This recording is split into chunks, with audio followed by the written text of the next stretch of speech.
at Camp Mystic looking for our kids. Voici ce qu'il reste du camp Mystique, un camp de vacances chrétien pour jeunes filles, devenu le symbole de la violence des inondations qui ont frappé le Texas ces derniers jours. Lundi, le camp Mystique a annoncé que 27 personnes, des jeunes filles et des membres du staff, avaient été retrouvées mortes. Parmi les premières victimes identifiées, les médias américains ont relayé les noms d'Eloise Peck et Lila Bonheur, 8 et 9 ans, meilleures amies, Sarah Marsh, 8 ans, Jenny Hunt, 9 ans. 8 to 9-year-old girls going into 3rd and 4th grade.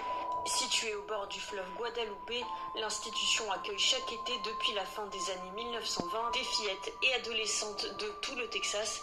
Au programme, des activités en plein air ou encore des sessions de danse. Plusieurs filles dorment dans des chalets situés à près de 150 mètres du fleuve.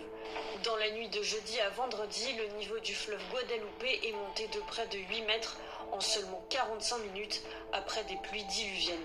Et si la majorité des filles qui dormaient dans le camp cette nuit-là ont réussi à évacuer les lieux à temps, vendredi matin, il a été constaté que plusieurs fillettes manquaient à l'appel. These two cabins. This one, and then I think that one too. De l'extérieur, le chalet semble intact, mais les vitres ont volé en éclats et le sol boueux est jonché des peluches des enfants. Yeah, all we can think about is because we have our two girls as well, and that's all we think about is that could have been them, you know, down there at the camps and missing, and so our hearts just kind of go out to those families.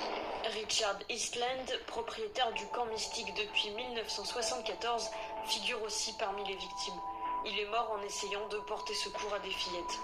Des voix s'élèvent désormais pour comprendre pourquoi des chalets étaient situés si près du fleuve et pourquoi les jeunes filles n'ont pas pu être secourues à temps.